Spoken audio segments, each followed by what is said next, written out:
After a seemingly never-ending international break, the Premier League is back this weekend with Matchday 12. But which are the highlight games that I'm looking out for this weekend? Well, I'm glad you've asked, because we're going to go through exactly that here on the channel today, guys. So let's dive in. And we're going to start in the best place to start, Wolverhampton. Lovely place, Wolverhampton.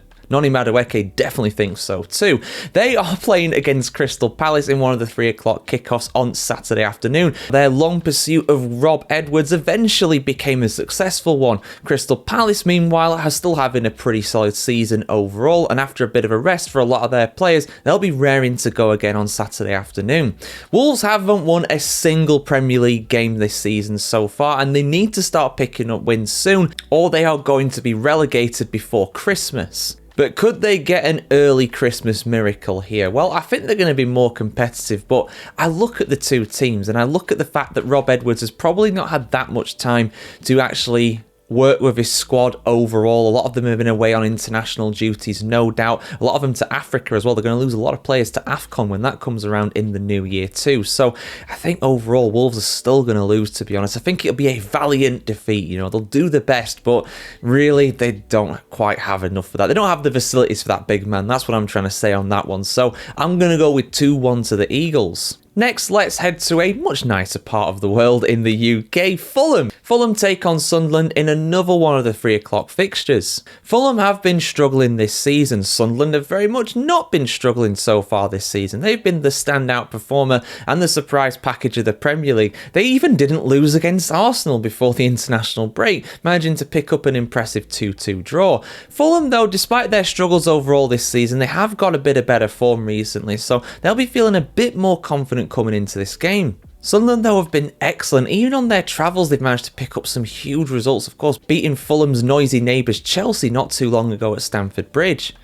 So overall, I'm going to go for some goals, I'm going to go for some entertainment, but it's going to be a draw. It's going to be Desmond, 2-2. Next, let's talk about the Saturday late kickoff. Newcastle United against Manchester City. Northeast against Northwest. This is a big, big game. Newcastle have been struggling themselves this season. I did a video on them the other day going over how much they've been struggling so far this season in the Premier League. They've been excellent in the Champions League and the EFL Cup, of course, but in the league, they've been pretty poor overall. Albeit, of course, their main poor performances and results have been on the road, and this will be at St James's Park. Manchester City, though, are roaring. They're starting to get into their rhythm now. They're starting to close down Arsenal at the top of the league. Their record against Newcastle over the years is pretty good in general as well.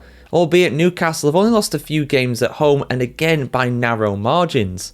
And I think on the balance of play, to be honest with you, I think Man City are going to get a win here as well. I think they're going to win narrowly by 2-1. If Man City do win the league this season, this is the kind of result that will see them do that. Grinding out these results, relentlessly consistent, but they've got a long way to go, and it's still a pretty big gap to Arsenal at the top of the table. Next, let's head to the Sunday games. One of the later kickoffs, Arsenal against Tottenham Hotspur, the highlight fixture of this weekend's games, the North London derby. Arsenal, of course, are in excellent form. Yes, they did drop points last time out against Sunderland, but that was away from home, and that is also a Sunderland side that are unbeaten so far in the Premier League this season. Tottenham, they've been a bit hit and miss so far this season on the whole, but their away form has been incredible. At home, they haven't won a game in the league since the opening fixture of the season, but away from home, I believe they are still unbeaten in both the Premier League and also the Champions League. Their only loss away from home in any competition came in the Carabao Cup against Newcastle United.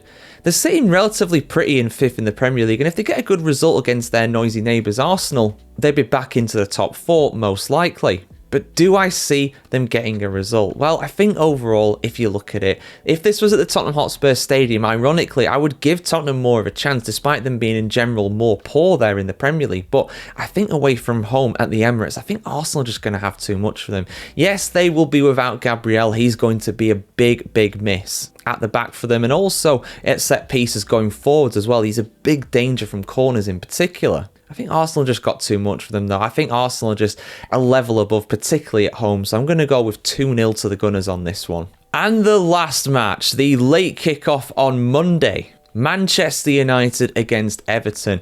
I saw a video come up that said it's been a year now since Ruben Amorim took charge of his first Manchester United game. That was an away trip to Ipswich. And, you know, honestly, with how bad things have been at Man United over the 12 months that Ruben Amorim has been in charge, I'm surprised he's managed to actually survive at the club for this long. But survive he has, and they're in good form on the whole as well. They are 5 unbeaten in the Premier League. Their results at home have been pretty good on the whole, and they're in 7th place, but they're only 4 points off of Manchester City in 2nd, and 2 points off of Chelsea, who are in 3rd as well. So some more wins, and they can get themselves back in the Champions League places, which I think even the most optimistic Manchester United fan would very much take at this point, or certainly take it earlier this season. So yeah, I think they've got every chance. Everton, though, you know, they had a pretty good start to the season, but they've been a bit hit and miss, to say the least, especially on the road. They're pretty good at the Bramley Moordock Stadium. They've only lost once there against Tottenham Hotspur, I believe it was. So they're pretty good at home, but away from home, their form's not too great. David Moyes going up against his former club, Man United. But then again, you look at the table. There's only 3 points between them. There's not a lot between Man United, who are 7th, and Everton, who are 13th. The Premier League table is extremely tight in the midfield and also towards the top as well. 5 points between Chelsea in 3rd and Everton in 13th. That is ridiculous. But I do think Man United have a bit too much for Everton. I do think they're going to win, and I think it's going to be relatively comfortable. I'm going for another 2-0 victory for the home team in this one. But guys, let me know your thoughts on this weekend's Premier League matches in the comments below. What are your predicted results? What is the highlight match for you this weekend? It's got to be the North London derby, hasn't it? But let me know your thoughts in the comments below. Like, share, comment, subscribe. As always, guys, have a fantastic day wherever you are in the world today. And we'll see you very soon for much more football content here on thefootballchronicle.com.